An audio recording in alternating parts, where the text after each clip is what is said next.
नमस्कार। आप सुन रहे हैं किताब घर और मैं हूं अरिसुदन।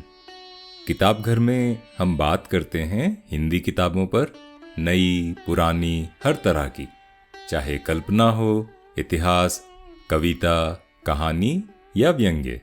हर शनिवार हम एक लाइव सेशन करते हैं, आप भी उसमें जुड़ सकते हैं। लिंक यहीं नोट्स में दिया हुआ है। हमारी आज की किताब है सुनील कुमार सिंक्रेटिक जी की लिखी हुई 2 किताबें, बन किस्सा और बात बनेचर। तो चलिए सुनते हैं किताब घर में आज की चर्चा। क्योंकि हमारा विषय है आज बन किस्सा और बात बनेचर, तो क्यों ना बन की आवाज साथ में हो।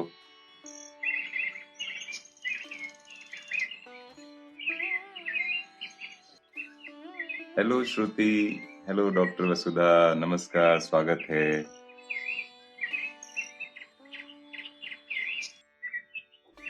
Hi Arisudan, I've not read the book but I'm really interested कि आज आप हमें क्या कहानियां बताएंगे और हम किन जानवरों, पक्षियों और क्या नेचर के बारे में आपसे।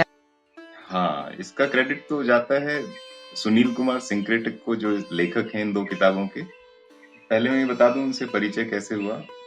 फेसबुक पर शायद 1-1.5 साल पहले कुछ पोस्ट देखी थी सांपों के बारे में, कि कहीं कोई सांप निकला है, किसी ने पूछा है कि सांप का क्या करना चाहिए, बचें ना बचें, उसको पकड़ें, मारें, छोड़ दें। तो उस पर सुनील कुमार ने एक बड़ा अच्छा लेख लिखा हुआ था कि उस सांप के साथ क्या करना चाहिए, और वो बड़ी अच्छी जानकारी वाली बात थी। तब से देखा कि वो सांपों के बारे में काफी कुछ लिखते रहते हैं, काफी लोगों के सवालों के जवाब देते रहते हैं।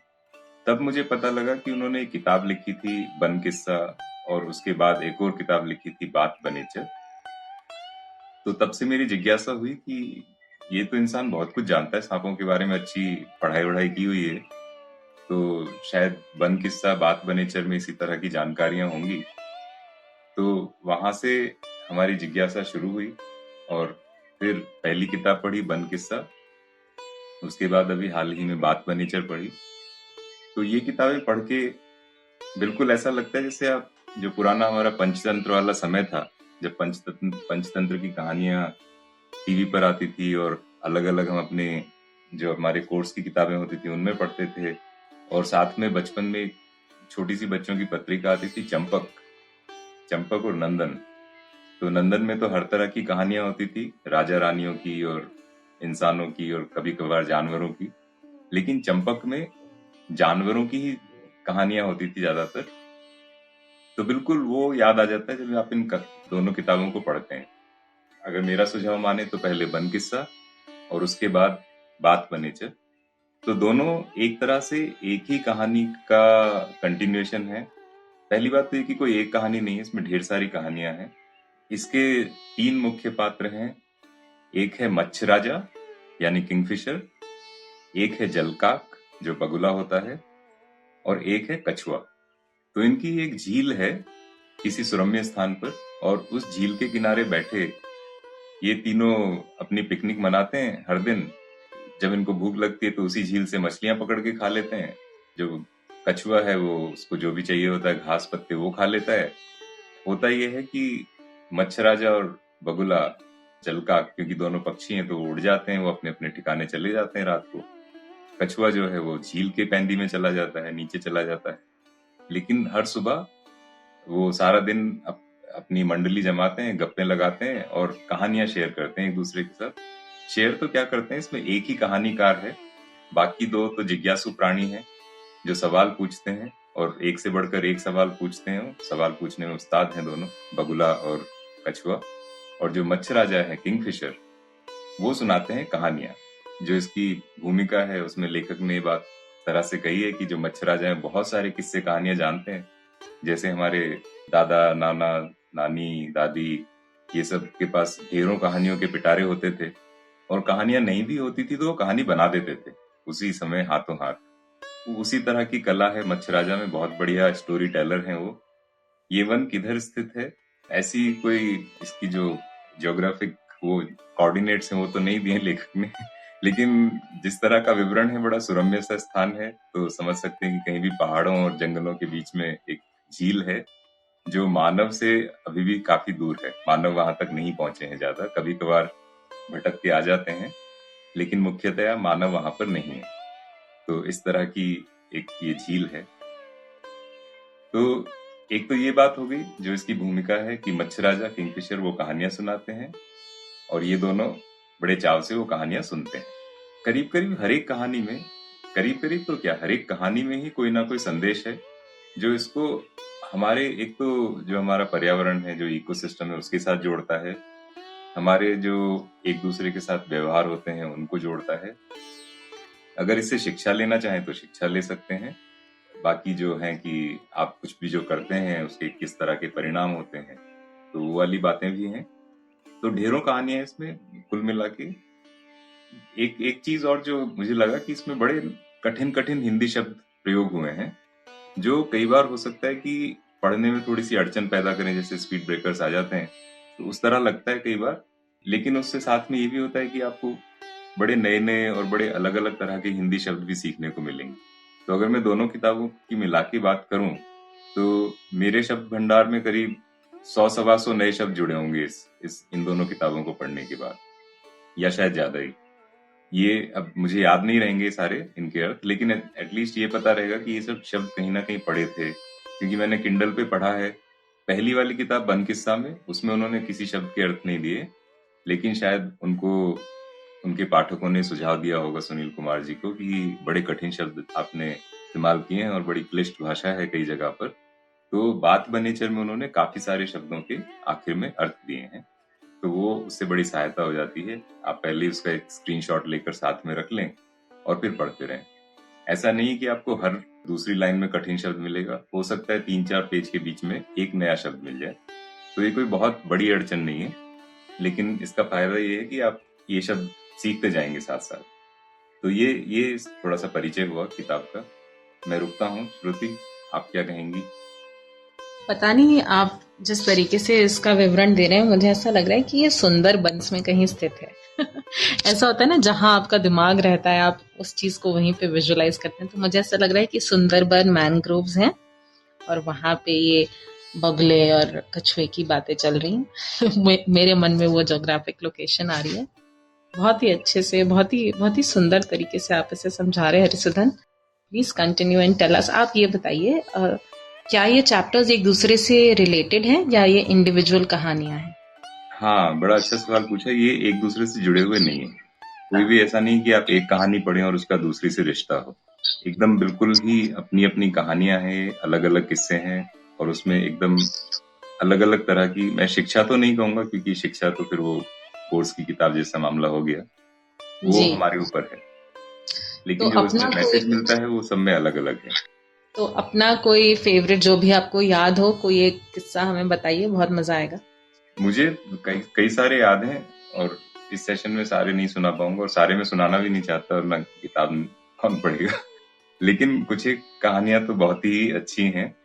और श्रुति, जैसे आपने कहा आपको सुंदरबन लगा, तो इसमें एक कहानी ऐसी भी है कि हम अपने मन में जो धारणा धर लेते हैं, जैसे आप कहीं भी हो और आप अपनी आंखों के सामने जो दृश्य देखना चाहें वो आप इसमें देख सकते हैं। जैसे मधुशाला में भी हम कहते हैं ना, आंखों के आगे हो कुछ भी, आंखों में है मधुशाला। तो उसी तरह से इसमें भी कहा गया है कि आप अगर किसी सुरम्य स्थान की कल्पना करें अपने मन में, तो आप उस सुरम्य स्थान पर पहुंच जाएंगे मन ही मन से। पहले डॉक्टर वसुधा ने सवाल पूछा है कहाँ से मिल सकती हैं। ये दोनों किंडल पर ही उपलब्ध हैं, किंडल अनलिमिटेड पर भी हैं। मेरे ख्याल से वो तो सबसे आसान तरीका है इन किताबों को लेने का। और जो कहानियां हैं श्रुति, इसमें कई सारी हैं। जैसे सबसे पहली कहानी ही बड़ी अच्छी सी है जो भेड़ों के बारे में है। इसमें दिखाया गया है कि जो कहते हैं ना कि भेड़ें जो होती हैं वो भेड़ चाल में चलती हैं, कि आप बस एक भेड़ को आगे कर दीजिए और सारी भेड़ उसके पीछे पीछे चलती जाएंगी।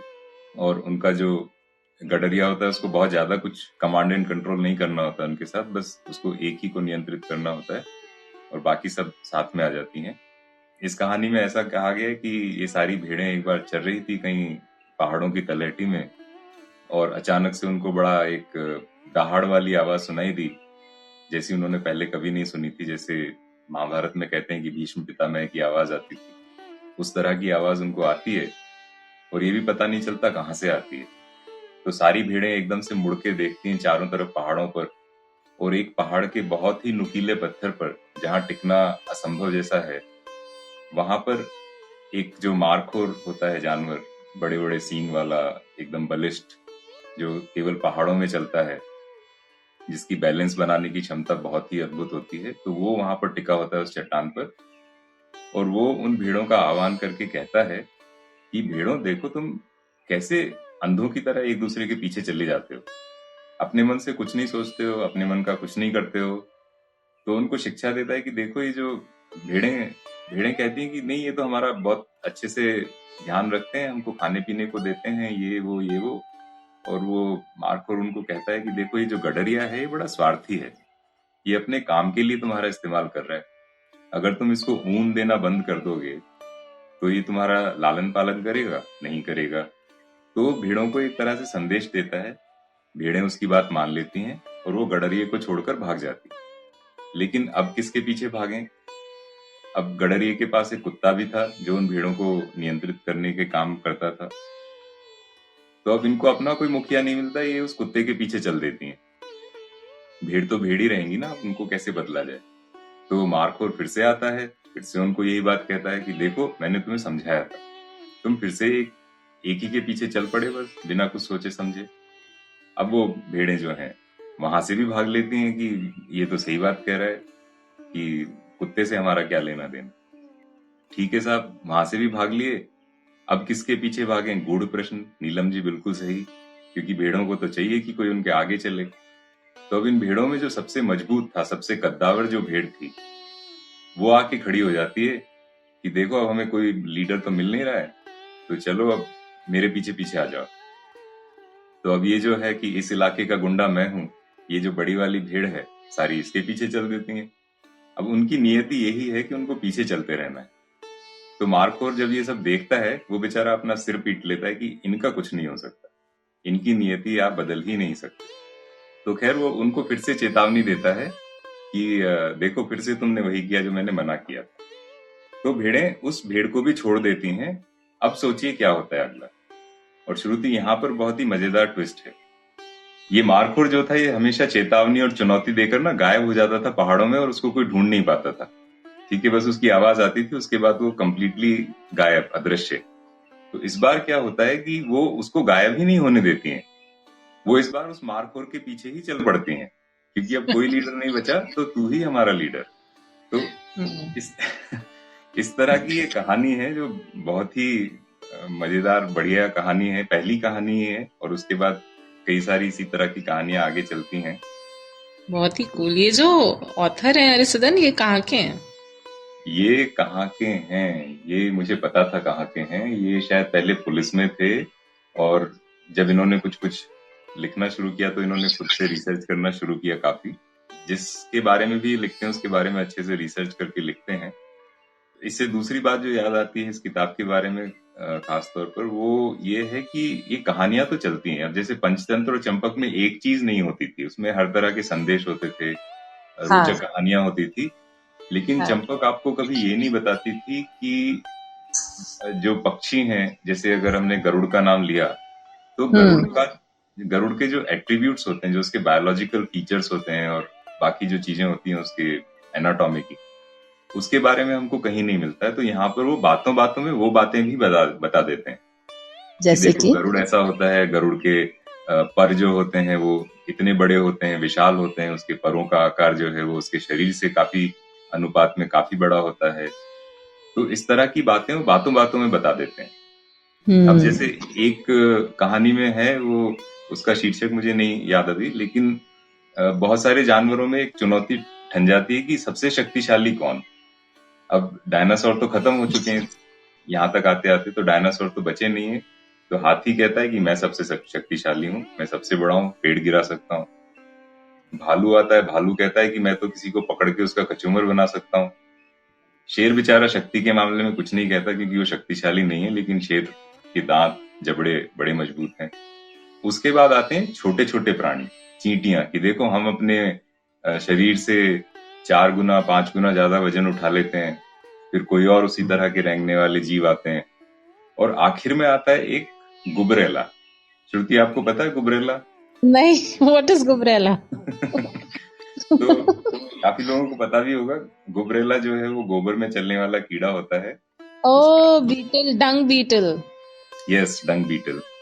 हम्म। तो वो जो है उसको सबसे शक्तिशाली करार दिया जाता है, क्योंकि वो अपने शरीर से 1000 गुना तक वजन उठा लेता है। अच्छा। हाँ। अब बात ये होती है कि ठीक है, वो हो गया सबसे शक्तिशाली, अब उससे उसकी चुनौती का सामना कौन करे। तो जानवर उसको लीडर बना लेते हैं। गुबरेला जो है वो जोश में एकदम बन ठन के, जैसे आप सोचिए कि दबंग में सलमान खान चलते आ रहा है, बॉडी शॉडी वाला, तो गुबरेला उस तरह से चलता है। और एक जगह टकरा के ना गुबरेला उल्टा हो जाता है, उलट जाता है। हम्म। अब गुबरेला सब कुछ कर सकता है, लेकिन एक बार उलट गया तो सीधा नहीं हो हम्म। सकता। ओ, जैसे कॉकरोच होते हैं। हाँ। हम्म। तो हम्म।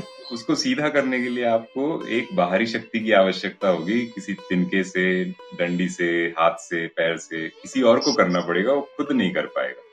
तो उसका जो सारा घमंड है ना, वहीं का वहीं उलट पुलट होके चूर चूर हो जाता है, बिखर जाता है। तो अब इस कहानी में देखिए, इन्होंने ये भी बता दिया कि इन सब जानवरों के एट्रीब्यूट्स क्या हैं, क्या उनकी क्षमताएं हैं, और साथ में एक संदेश भी दे दिया कि भैया ठीक है, सबसे शक्तिशाली हो, लेकिन विद पावर कम्स रिस्पॉन्सिबिलिटी। तो आप जितना ग्राउंडेड रहें उतना अच्छा है, वरना अगर आप ग्राउंड पे उलट गए तो समस्या हो जाएगी। हम्म।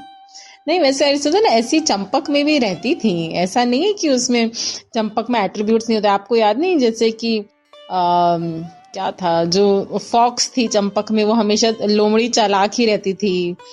और बंदर की कहानी में हमेशा उसकी पूंछ कितनी स्ट्रांग होती है कि वो अपने पूंछ के बेसिस पे लटक सकता है बंदर, वो बात होती थी। हाँ बिल्कुल, वो उतने तक होते थे। इसमें उसको थोड़ा नेक्स्ट लेवल तक ले गए। हाँ हाँ, तो दिस इज ये सो थोड़ा ना वो एक्साइटिंग। नेशनल जियोग्राफिक वाले एरिया में वेंचर कर जाती है किताब। मतलब this is like reading a comic book यार, इट्स सो फन। लाइक आपको बहुत मजा आया होगा पढ़ते समय, पेज बुक नीचे ही नहीं रख पाए, ऐसा ऐसी वाली हाँ फीलिंग आ रही। बिल्कुल बिल्कुल, यू रेड माई माइंड, आपने बिल्कुल सही कहा। आपकी आंखों के सामने ये दृश्य उपस्थित हो जाते हैं। आप हमेशा कल्पना करते रहते हैं, जब वो कह रहा है कि मच्छ राजा कहानी सुना रहा है, या वो जो मारखोर की हमने बात की थी और भेड़ों की बात की थी, जी। आप उन्हीं पहाड़ों में पहुंच जाते हैं और आप कल्पना करते हैं कि एक बड़ा सा बकरे जैसा जानवर, बड़े बड़े सींग वाला, चट्टानों हम्म। पर बस दो पैर टिका के खड़ा हुआ है। तो वो दृश्य आपकी आंखों के सामने, आप चाहे ना चाहे, आ जाएंगे। बिल्कुल। ये बताइए, आपने इसका फिजिकल बुक पढ़ी है या किंडल पढ़ी है? किंडल मैंने वर्जन। मैंने किंडल पढ़ी है। ओके, तो आपने हाइलाइट्स कितने बनाए हैं ये बताइए। बहुत सारे हैं बहुत सारे, बहुत सारे, मतलब हाँ। हर 3-4 पेज के बीच में एक तो है ही है। हाईलाइट बनाना मुझे नहीं लगता कि इतना ज्यादा महत्वपूर्ण है इस किताब में, क्योंकि ये बहुत ही सरलता से बहती हुई कहानियां हैं। जी। जी। तो ऐसा नहीं कि आपको हर बात एकदम ऐसे नोट करने लायक लगे ना लगे, वो बात अलग है। हाँ, आपको ऐसे संदेश जरूर मिलेंगे जहाँ आपको लगेगा हाँ करना चाहिए। हाँ, मुझे this reminds me, I remember once कोई एक और सर्कल में आप बात कर रहे थे, तब मैंने आपसे ये शब्द सीखा था कि बहुत दार्शनिक है ये किताब, बहुत दार्शनिक है। तो आपको ये दार्शनिक लगी, और आपने जो हाइलाइट्स बनाए वो दार्शनिक वाले सेंटेंसेस के बनाए या नहीं? हाँ बिल्कुल बनाए। हम्म। अब जैसे एक कहानी है, बड़ी अच्छी कहानी है, जिसमें एक इंसान जो है, मानव, वो जंगल में पहुंच जाता है।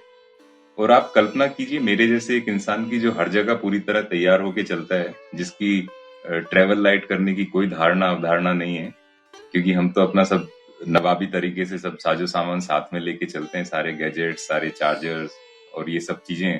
तो इस तरह से हम चलते हैं, श्रुति। तो हमारे जैसा एक मानव जंगल में पहुंच जाता है, बड़े नखरों नाज वाला, और वो सारे जानवरों को ताना मारता है कि तुम क्या बिना कपड़ों के घूमते रहते हो, ठंड में तो मर जाओगे तुम, अंधेरे में तुम क्या करते हो, तुम्हारे पास तो लाइट भी नहीं है, तो और तुम गंदा पानी पीते हो नदी नाले का, तो तुम जीते कैसे हो, तुम तो बड़े असभ्य लोग हो। तो सारे जानवर बेचारे चुप उसको देखते रहते हैं। अब क्या कहें, मानव की बात तो तार्किक है, लॉजिकल है। लेकिन होता यह है कि रात होती है, रात होती है तो कहते हैं ना कि जंगल तो रात को बोलता है। तो जंगल हर तरफ से रात को बोलना शुरू कर देता है। और तब इस मानव की जो बैंड बजती है, पहले तो उसको मच्छर काटना शुरू करते हैं, कहाँ भागे। एक तरफ से उसको शेर की दहाड़ सुनाई देती है, एक तरफ से लोमड़ी की आवाज आती है, अब वो जाए तो जाए कहाँ, उसका पीने का पानी खत्म हो चुका है, कपड़े उसके फट चुके हैं। तो मानव की जो दशा दिखाई है ना उस जंगल में, कि पहले तो उसने जानवरों का मजाक उड़ा लिया कि भाई तुम इतने असभ्य हो, ये है वो है, लेकिन जब वो उसके सब गैजेट्स वगैरह, जब मोबाइल का सिग्नल बंद हो जाता है, जीपीएस काम करना बंद कर देता है, तब वो मानव क्या करे? तब वो जानवर ही उसकी सहायता करते हैं कि उसको कम से कम जंगल से बाहर निकाला जा सके। इस तरह की भी कहानी है इसमें। और उसके बाद वो जानवर जो अपना सर पर पैर रख के भागता है। So cute. आपको कितने दिन लगे ये दोनों किताबें? Did you read them together, एक के बाद एक? हाँ, मैंने आगे पीछे पढ़ी। तो पहली किताब जो है बन किस्सा, वो थोड़ी सी बड़ी है, और बात बनेचर जो है वो छोटी है। बन किस्सा पढ़ने में मुझे लगा करीब 10-11 दिन, क्योंकि मैं बहुत ज्यादा नहीं पढ़ता हूँ, आधा घंटा हर दिन पढ़ता हूँ जैसा। और बात बनेचर जो है वो जल्दी जल्दी हो गई। That's wonderful. अरिसदन, नीलम जी पूछ रही हैं बन किस्सा कितने पेजेस हैं? हाँ, अब ये तो गंभीर सवाल है। मुझे किंडल में ना पेज नहीं पता लगते हैं, लेकिन ये जानकारी शायद अमेज़न से मिल जाएगी, जहां पर वो किताब का होम पेज होता है। लेकिन अगर मैं अपनी स्पीड से देखूं तो शायद 150 के करीब पेज होंगे इसमें। So beautiful अरिसदन। इमेजिन ना कि कितना लेखक ने अपने कितनी ज्यादा रिसर्च करी होगी ये सब लिखने में, to have this characteristics and to then draw parallels from life, and कितना he must have spent so much alone time in the jungles maybe, is what I am imagining. I'm imagining कि ये लेखक कोई नदी किनारे कहीं बैठे हैं या वादियों में कहीं बैठे हैं, सब कुछ ऑब्जर्व कर रहे हैं शांति में, वो किताब में भी कुछ नहीं लिख रहे हैं, बस बैठे हैं घंटों तक और देख रहे हैं आसपास। आपको ऐसी फीलिंग आती है कभी कि ऑथर के पॉइंट ऑफ व्यू से उन्होंने क्या एक्सपीरियंस किया होगा ये लिखते समय? हाँ, हम कोशिश करेंगे कि ऑथर हमारे साथ जुड़ पाए कभी इस सेशन में, उन्हीं से बात करके उनसे पूछेंगे कि उनकी जो विजुअल सेटिंग थी वो कैसी थी जब ये किताब लिख रहे थे। उन्होंने पक्का कुछ ना कुछ समय तो बिताया होगा कहीं ना कहीं, इतनी बारीकी से जानने समझने के लिए। और जैसे आपने वो दार्शनिक वाली बात की थी, तो इसमें एक कहानी है जो जंगल की बात करती है, जिसमें एक जो शेर है वो बिल्ली के रूप में पलता बढ़ता है, वो अपनी पहचान खो देता है। वो कहानी ही पूरी दार्शनिक है। और उसमें एक छोटी सी लाइन है जो मैं पढ़ना चाहूंगा खत्म करने से पहले। वो कहता है कि उस जंगल में जो जितना पुराना है उतना ही निरंकुश, निर्बाध क्षितिज तक फैला जंगल, सबका नियंता स्वयं अनियंत्रित जंगल। अब ये कितनी बड़ी बात है, सबका नियंता है लेकिन स्वयं अनियंत्रित है। सबको एक रूल में बांध के रखता है जंगल, लेकिन खुद कोई रूल फॉलो नहीं करता है। स्वयंभू जंगल जिसकी कोख से जीवन फूटा है, जीव जिसके भीतर पनपते हैं, इसके बनाए रास्तों पर चलते हैं और नष्ट हो जाते हैं। वो समझते हैं उन्होंने जंगल का उपभोग किया है, वो नहीं जानते कि ना समझ जंगल उनका उपयोग करता है। तो इसी के साथ आज का हम अपना सेशन समाप्त करते हैं। सबका बहुत बहुत धन्यवाद। और आप ये किताबें पढ़ेंगे तो मुझे लगता है आपको भी बड़ा आनंद आएगा। ये थी इस हफ्ते की किताब। अगले अंक की किताब होगी पीयूष मिश्रा का कविता संग्रह कुछ इश्क किया कुछ काम किया। हमसे जुड़ने के लिए आपका बहुत बहुत धन्यवाद। स्वस्थ रहें, प्रसन्न रहें, और हाँ, इस चैनल को लाइक और सब्सक्राइब करना ना भूलें।